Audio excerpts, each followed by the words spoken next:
Halo, assalamualaikum warahmatullahi wabarakatuh. Sedulur dan pemirsa channel Jenang Grawul dimanapun kalian berada, bagaimana kabar hari ini? Mudah-mudahan senantiasa diberikan kesehatan, sehat lahir dan batin. Amin, Allahumma amin. Alhamdulillah, pagi ini kami sedang menikmati pemandangan persawahan, lor. Sambil menikmati pemandangan alam persawahan, akan kami bagikan beberapa tempat wisata religi makam para wali yang keramat di Kabupaten Grobogan. Namun sebelum itu saya mengucapkan banyak terima kasih atas dukungan dan support para sedulur dan pemirsa semuanya. Mudah-mudahan lebih memotivasi kami dalam berkarya dan menjadi yang lebih baik lagi. Oke sedulur, tanpa panjang kata kita langsung menuju ke video yang pertama.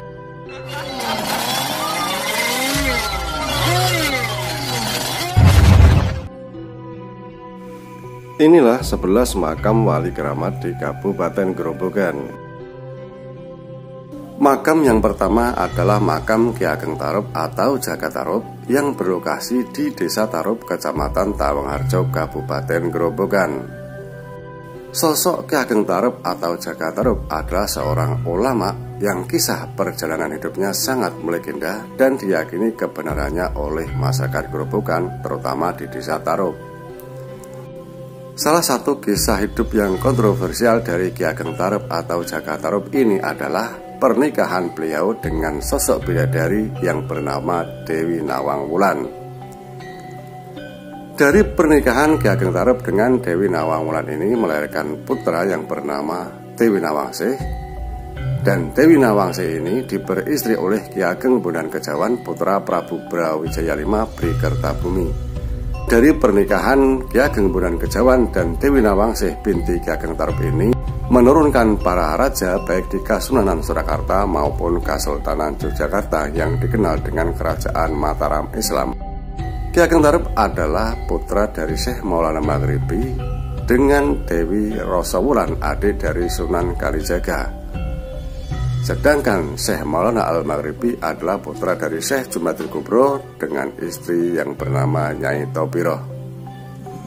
Makam Ki Ageng Tarup ini sering dikunjungi oleh para peziarah, baik oleh masyarakat sekitar Grobogan maupun dari daerah-daerah lain. Kedua adalah makam Ki Ageng Getas Bendowo.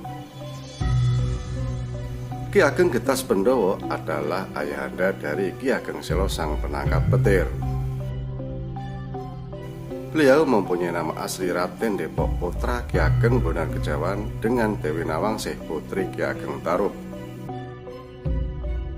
Dari jalur ayah, silsilah beliau tersambung dengan Prabu Brawijaya V Bri Kertabumi, dan dari jalur ibu tersambung dengan Syekh Maulana Al-Maghribi. Makam Ki Ageng Getas Bendowo berlokasi di Kelurahan Kuripan, Kecamatan Purwodadi, Kabupaten Grobogan. Setiap hari banyak para zairin dan zairat yang mengunjungi untuk bertabarukan, terutama pada malam Jumat.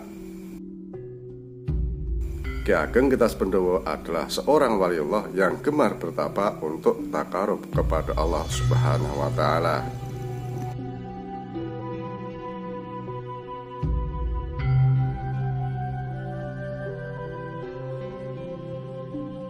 Ketiga adalah makam Ki Ageng Selo Syekh Abdurrahman. Ki Ageng Selo atau Syekh Abdurrahman ini masyhur dikenal pada masa Kerajaan Demak sebagai seorang wali yang dengan karomahnya mampu menangkap petir. Ki Ageng Selo yang mempunyai nama kecil Bagus Sogong ini adalah buyut dari Brawijaya V, raja terakhir Kerajaan Majapahit. Dalam babat Tanah Jawi dikatakan bahwa Prabu Brawijaya V beristri Dewi Wandan Kuning dan berputra Raden Bondan Kejawan atau Ki Lembu Peteng. Dan Ki Ageng Bondan Kejawan ini menikah dengan Dewi Nawangsih putri Ki Ageng Tarup. Dari perkawinan Ki Ageng Bondan Kejawan ini dengan Dewi Nawangsih, lahirlah Ki Ageng Getas Bendowo. Dan Ki Ageng Getas Bendowo berputra 7 orang, 1 pria dan 6 wanita. Dan sang putra satu-satunya inilah Ki Ageng Selo Syekh Abdurrahman. Ki Ageng Selo menikah dengan Dewi Roro Pinate atau Nyi Bijak dan berputra Ki Ageng Ngenis atau Ki Ageng Lawian, dan Ki Ageng Lawian berputra Ki Ageng Pemanahan, berputra Mas Ngabehi Loreng Pasar atau Panembahan Senopati, raja pertama Kerajaan Mataram Islam. Tempat makam Ki Ageng Tirto Syekh Abdurrahman. Berdasarkan dari catatan yang berada di komplek pemakaman Ki Ageng Tirto Syekh Abdurrahman, beliau adalah keturunan dari Prabu Brawijaya V dari jalur Sultan Raden Fatah, Sultan Kerajaan Demak. Ki Ageng Tirto adalah cicit dari Pangeran Timur atau Raden Ronggojumeno, Bupati Madiun pertama. Sedangkan Pangeran Temur atau Raden Ronggojumeno ini adalah putra Sultan Trenggono, dan Sultan Trenggono adalah putra Sultan Raden Fatah. Sultan Raden Fatah adalah putra dari Prabu Brawijaya V, raja terakhir Kerajaan Majapahit. Ki Ageng Tirto dikenal masyarakat Karangasem dan sekitarnya adalah sebagai sosok waliullah yang sangat keramat. Beliau mempunyai karomah yang luar biasa, mampu menjadikan daerah Karangasem dan sekitarnya yang dahulu daerah yang tandus menjadi melimpah air dan menjadi subur berkat perjuangan beliau yang mampu mengalirkan air dari Pegunungan Muria sampai ke daerah Karangasem. Untuk menghormati jasa-jasa perjuangan Ki Ageng Tirto, masyarakat Karangasem dan sekitarnya selalu mengadakan haul beliau pada tanggal 8 Maulud setiap tahun. 5 adalah makam Syekh Maulana Habibah. Syekh Maulana Habibah adalah sosok ulama atau waliullah yang mendakwahkan agama Islam di daerah Tambak Selo Werosari, Grobogan, tepatnya di Dusun Jatisari. Di dalam mendakwahkan agama Islam, Syekh Maulana Habibah menurut keterangan dari para sesepuh disertai 2 sahabat beliau, yaitu Syekh Ahmad Mutamakin Pati dan Ki Ageng Kafiluddin Menturan Brati. Syekh Maulana Habibah adalah orang yang pertama menyebarkan agama Islam di daerah tersebut. Sebagai seorang waliullah, tentu saja Syekh Maulana Habibah mempunyai banyak karomah. Dan salah satu karomah Syekh Maulana Habibah yang paling masyhur menurut warga setempat adalah tentang keberadaan makam beliau sendiri. Diceritakan ketika Syekh Maulana Habibah wafat, semula dimakamkan di sebelah sungai. Atas kuasa Allah, sungai tersebut bergerak menjauh dan berubah haluan. Hingga kini tinggallah makam Syekh Maulana Habibah bersama istri. Syekh Maulana Habibah dikenal sebagai seorang ulama yang wirai. Di dalam menjalani hidupnya sebagai seorang ulama yang mensiarkan agama Islam, beliau sering melakukan mujahadah atau riyadhah dan lelaku yang lain. Bahkan setiap hari beliau selalu menjalankan puasa hingga beliau berpulang ke rahmatullah. Sebagai penghormatan atas jasa-jasa beliau yang telah mensiarkan agama Islam di daerah Tambak Selo dan sekitarnya, masyarakat setempat mengabadikan nama beliau sebagai nama sebuah yayasan, yaitu Yayasan Habibiyah, yang merupakan isbat dari nama beliau Syekh Maulana Habibah. 6 makam Sunan Ngatas Angin atau Pangeran Penatas Angin atau Daeng Mangembah Nati Sowang.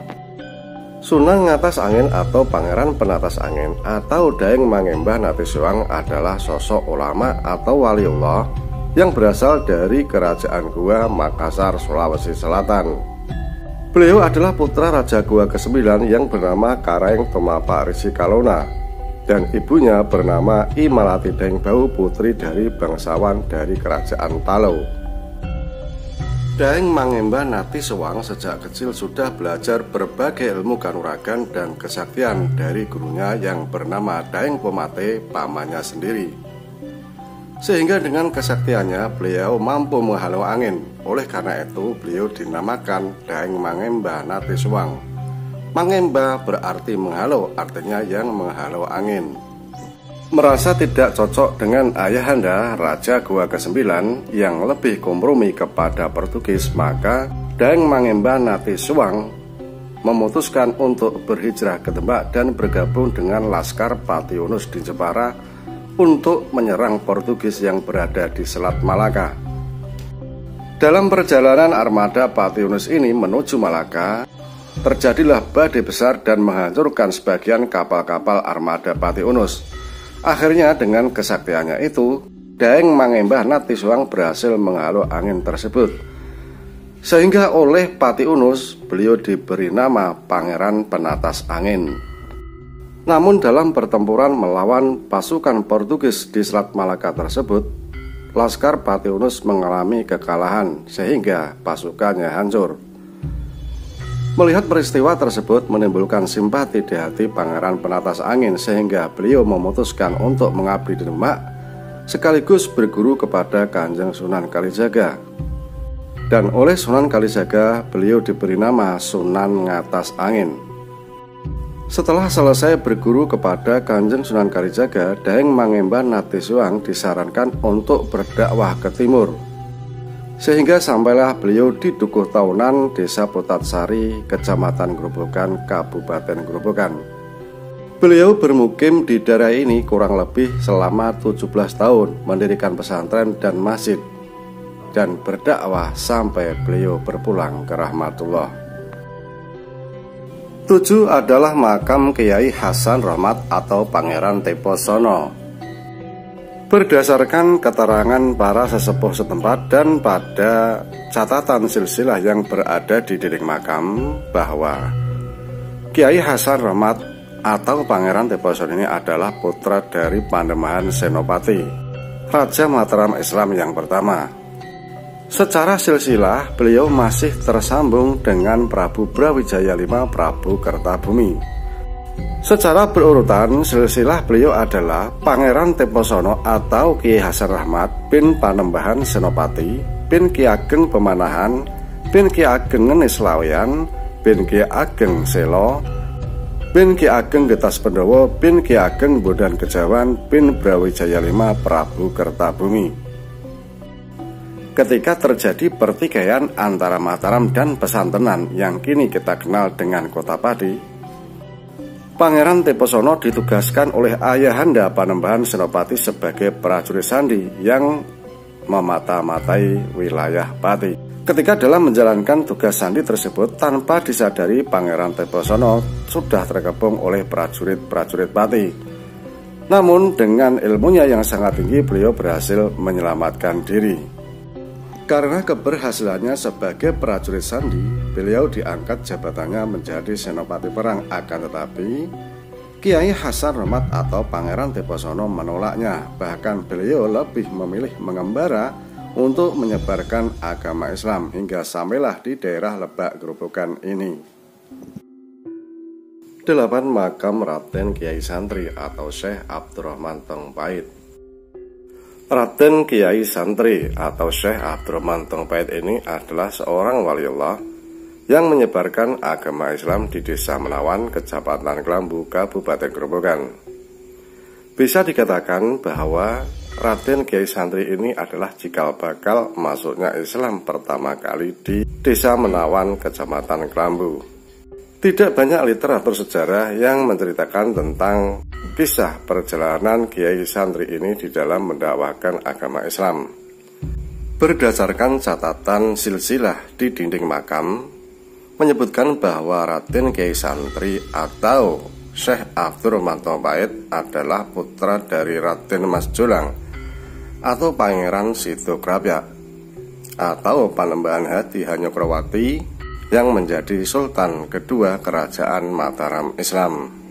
Secara berurut silsilah, Raden Kiai Santri atau Syekh Abdurrahman Tongpait adalah putra dari Prabu Hadi Hanyokrawati bin Panembahan Senopati bin Ki Ageng Pemanahan bin Ki Ageng Ngenis bin Ki Ageng Selo bin Ki Ageng Getas Pendowo bin Ki Ageng Bodan Kejawan bin Prabu Brawijaya V, Prabu Kertabumi.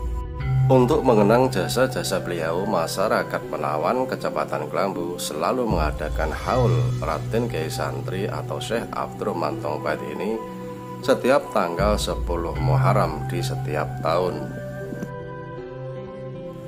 9 makam Ki Ageng Kafiluddin.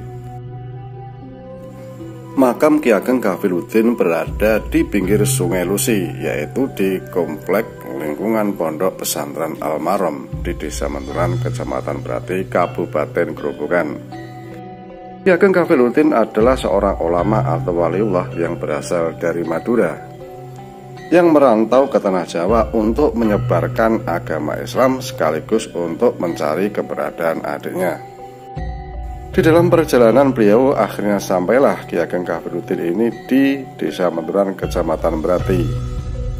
Demi berkembangnya dakwah Islam di Desa Menturan, Kecamatan Brati ini, Ki Ageng Kafiluddin juga membangun sebuah masjid dan pondok pesantren, di mana masjid yang dibangun pada abad 17 ini keberadaannya sampai sekarang masih terawat, hanya mengalami sedikit perbaikan karena usianya yang sudah tua.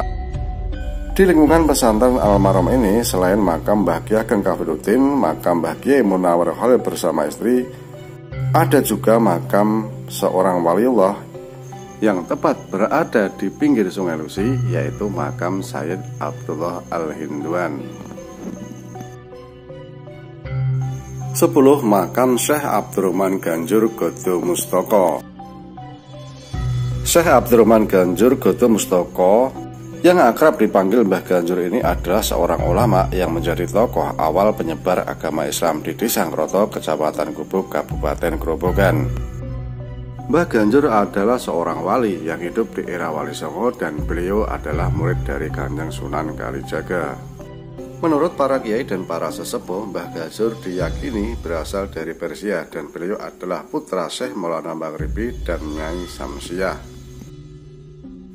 Tujuan awal beliau datang ke Indonesia untuk mencari keberadaan ayahnya yang telah dahulu mendakwahkan agama Islam.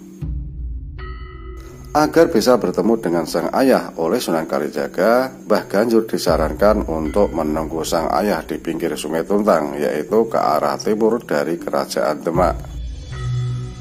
Sambil menunggu sang ayah, Mbah Ganjur menyebarkan agama Islam di daerah Ngroto dan sekitarnya, sehingga banyak yang masuk Islam dan semakin lama semakin ramai. Dan benar saja, setelah beberapa waktu Mbah Ganjur bertemu dengan sang ayah, yaitu Syekh Maulana Maghribi, yang melewati Sungai Tuntang tersebut untuk berkunjung ke Demak. Setelah melepas rindu, Syekh Maulana Al-Maghribi meneruskan perjalanannya ke Demak dan menyebarkan agama Islam. Begitu juga Mbah Ganjur melanjutkan dakwahnya di daerah Ngroto dan sekitarnya hingga beliau wafat. Beliau dimakamkan berdampingan dengan sang ibu di Desa Ngroto, Kecamatan Gubuk, Kabupaten Grobogan. Makam Mbah Ganjur banyak dikunjungi oleh para peziarah dari berbagai kalangan, baik masyarakat maupun pejabat. Bahkan Kiai Abdurrahman Wahid atau Gus Dur dahulu juga sering berziarah ke sini. 11 adalah makam Syekh Sirajuddin.